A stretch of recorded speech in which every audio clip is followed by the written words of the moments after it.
नमस्कार दोस्तों, superfast series में आपका स्वागत है। जैसा कि हमने बताया है कि बीएड एग्ज़ाम के जीके जीएस में 40 में 40 कैसे लाना है, तो दोस्तों हम आपको बता दें कि आपका एग्ज़ाम होने में अभी 45 दिन है और हम आपको इस जीके जीएस सीरीज़ का 45 सेट कराने वाले हैं। बस आप लोग जम के मेहनत कीजिए और हमारा ये कोशिश रहेगा कि आपको फुल्ली सरकारी कॉलेज मिल जाए। तो चलिए दोस्तों, आज के इस तहलका सीरीज़ का आगाज़ करते हैं। तो पहला प्रश्न है कि निम्नलिखित में से किस चीज़ के उत्पादन में उत्तर प्रदेश अग्रणी राज्य है। तो ऑप्शन है सब्जी, गन्ना, दाल, कपास। तो आपको बता दें कि उत्तर प्रदेश जो है गन्ना के उत्पादन में अग्रणी राज्य है। और भी देख लेते हैं। देखिए, उत्तर प्रदेश की राजधानी है लखनऊ, वहाँ के सीएम कौन है? योगी आदित्यनाथ, और वहाँ के राज्यपाल है आनंदीबेन पटेल। ठीक है, अब चलिए आगे देखते हैं। सब्जी के उत्पादन में जो है पश्चिम बंगाल अग्रणी राज्य है और पश्चिम बंगाल की राजधानी है कोलकाता, वहाँ के सीएम है ममता बनर्जी और वहाँ के राज्यपाल कौन है? जगदीप धनखड़।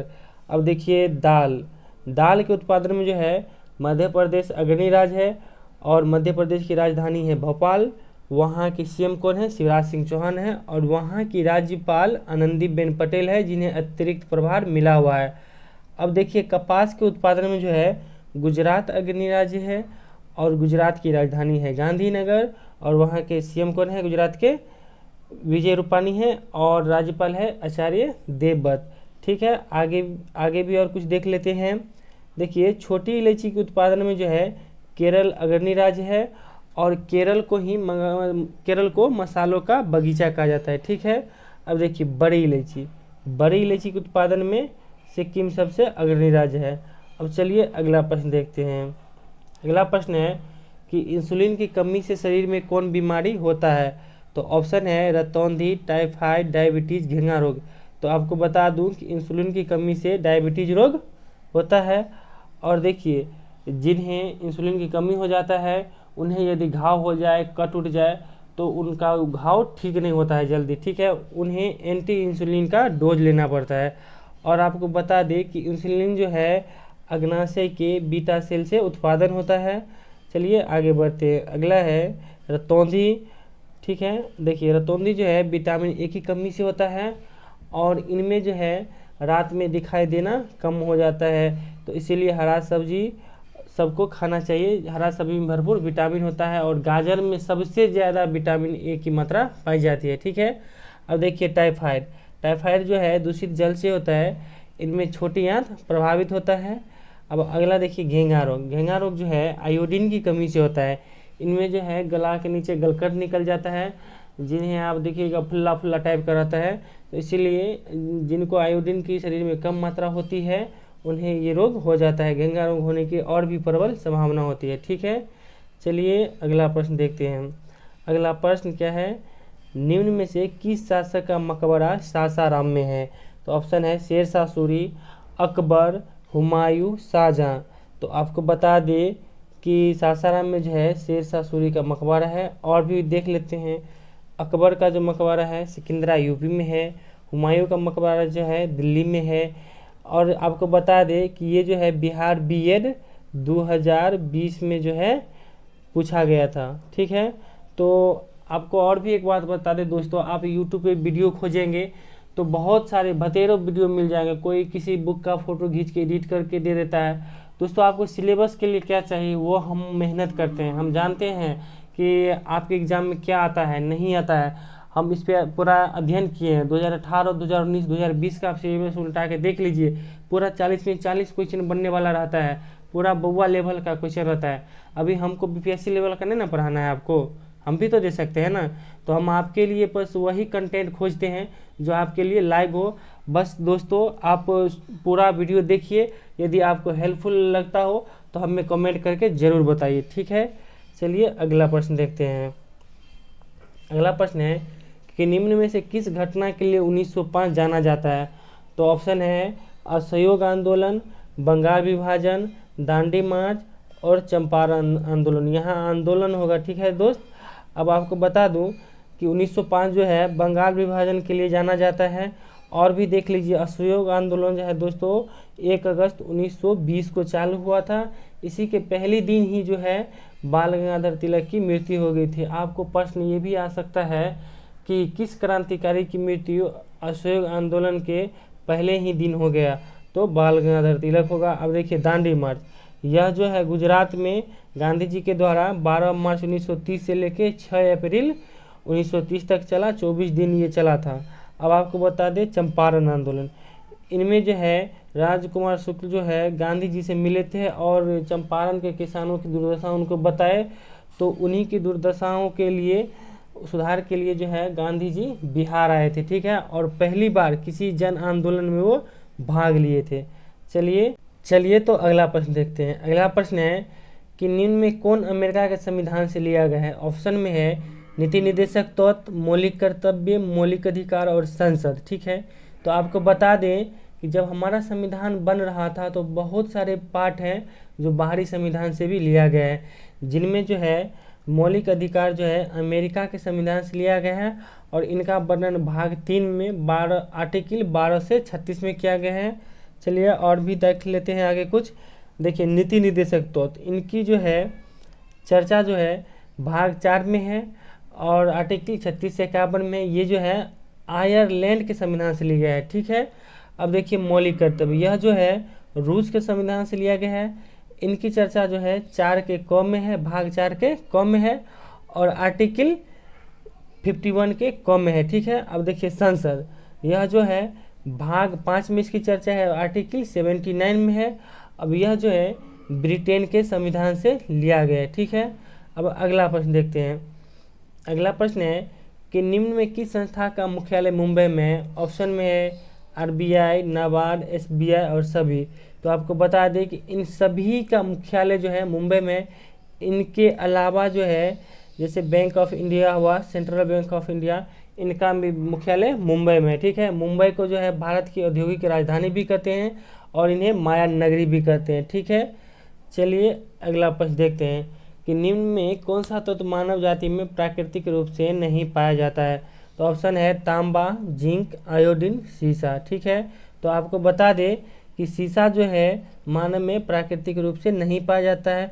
तो प्राकृतिक रूप से क्या क्या पाया जाता है, तो इसकी भी हम चर्चा कर लेते हैं। देखिए प्राकृतिक रूप से जो है ऑक्सीजन, हाइड्रोजन, कार्बन, नाइट्रोजन, तांबा, जिंक, आयोडीन, कैल्शियम और फास्फोरस पाया जाता है, ठीक है। चलिए आगे बढ़ते हैं।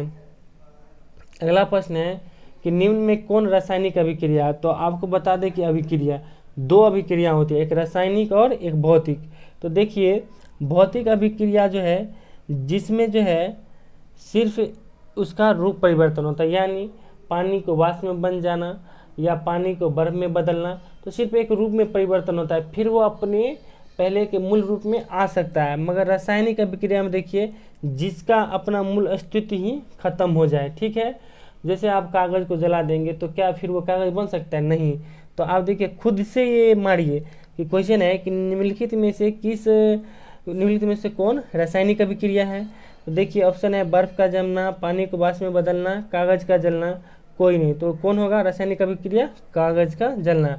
और ये जो है बर्फ का जमना, पानी का वाष्प में बदलना, ये सब है भौतिक अभिक्रिया है, ठीक है। चलिए अगला प्रश्न देखते हैं। अगला प्रश्न है कि वर्तमान में भारत के गृह मंत्री कौन है। तो ऑप्शन में अमित शाह, राजनाथ सिंह, नितिन गडकरी और डॉक्टर हर्षवर्धन। तो आपको बता दें कि वर्तमान में भारत के गृह मंत्री जो हैं अमित शाह हैं। और भी देख लेते हैं। देखिए राजनाथ सिंह जो हैं रक्षा मंत्री है, नितिन गडकरी जो है परिवहन मंत्री है, डॉक्टर हर्षवर्धन जो है स्वास्थ्य मंत्री हैं और स्मृति ईरानी जो है कपड़ा, महिला एवं बाल विकास मंत्री है और रमेश पोखरियाल जो है शिक्षा मंत्री है, ठीक है। चलिए अगला प्रश्न देखते हैं। अगला प्रश्न है कि भारतीय संसद के कितने अंग हैं। ऑप्शन में 1, 2, 3, 4। तो आपको बता दें कि भारतीय संसद के जो हैं 3 अंग हैं। 3 अंग कौन कौन होते हैं?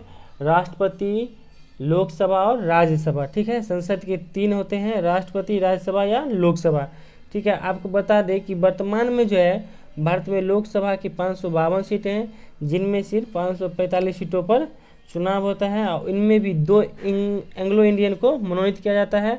अब राज्यसभा में जो है कुल 250 सीटें हैं और इनमें जो है कुल जो है 12 सदस्य को मनोनीत किया जाता है। ठीक है, चलिए अगला प्रश्न देखते हैं। अगला प्रश्न है काजीरंगा वन्य जीव अभयारण्य किस राज्य में है? ऑप्शन है मध्य प्रदेश, असम, उत्तराखंड, जम्मू कश्मीर। तो आपको बता दूं कि काजीरंगा जो है असम में है और ये एक सींग वाले गैंडे के लिए प्रसिद्ध है। अब देखिए मध्य प्रदेश में कौन कौन राष्ट्रीय उद्यान है? कान्हा किसली राष्ट्रीय उद्यान, पंचमढ़ी राष्ट्रीय उद्यान, ये दोनों मध्य प्रदेश में। अब देखिए उत्तराखंड में कौन होंगे? जिम कॉर्बेट राष्ट्रीय उद्यान, ये जो है स्पेशली हाथी के लिए प्रसिद्ध है। और देखिए जम्मू कश्मीर, यहाँ जो है दचीग्राम है और किश्तवाड़, ये जो है जंगली गधे के लिए और हिरन के लिए प्रसिद्ध है। ठीक है, चलिए और भी अभयारण्य है जो हम अगले सीरीज में कराने वाले हैं। चलिए सिर्फ आप लोग दोस्तों शुरू से अंत तक वीडियो को देखिए। और हाँ, हम पहले ही बताए हैं कि अगर हेल्पफुल लगता हो तो लाइक और सब्सक्राइब जरूर कीजिए और हमें कमेंट करके भी बताइए। ठीक है, चलिए अगला प्रश्न देखते हैं कि बिहार में लोकसभा सदस्य की कितनी सीटें हैं? ऑप्शन में है 75, 40, 16, 243। तो आपको बता दें कि बिहार में जो है लोकसभा की 40 सीटें हैं। तो अब देखिए और भी सीटें देख लेते हैं। देखिए 75 जो है विधान परिषद की सीटें हैं, 16 जो है बिहार में राज्यसभा की सीटें हैं और 243 जो है विधानसभा सदस्यों की सीटें हैं। ठीक है, तो चलिए अगला प्रश्न देखते हैं। अगला प्रश्न है कि भारतीय संविधान में कितने भाग हैं? ऑप्शन है 18, 20, 22, 24।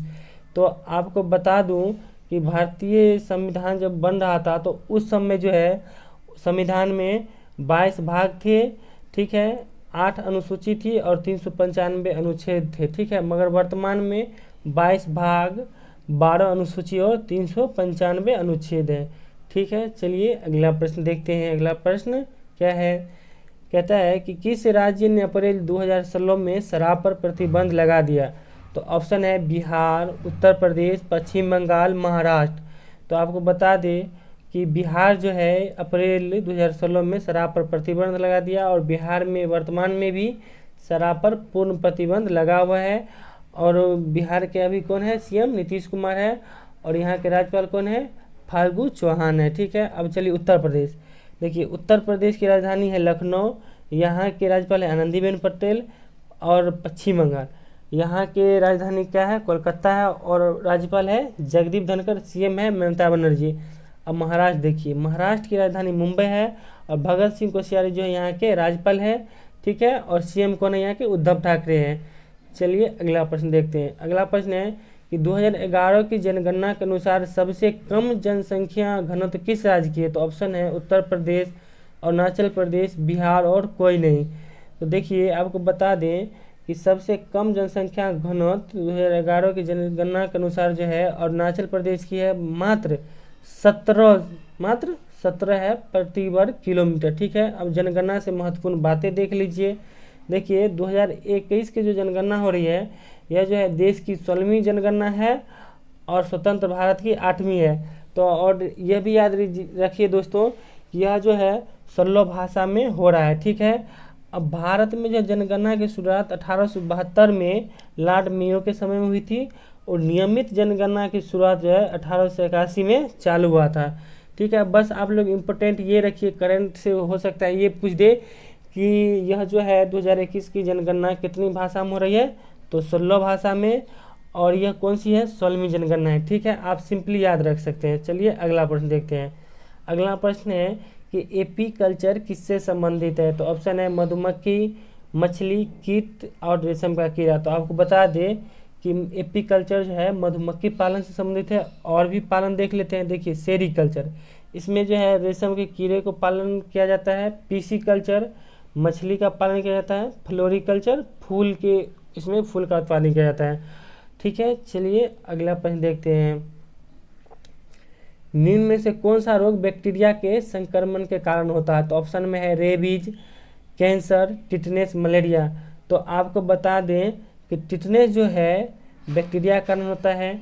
बैक्टीरिया की खोज किसने की थी? बैक्टीरिया की हिंदी में जीवाणु कहते हैं। जीवाणु की खोज किसने की थी?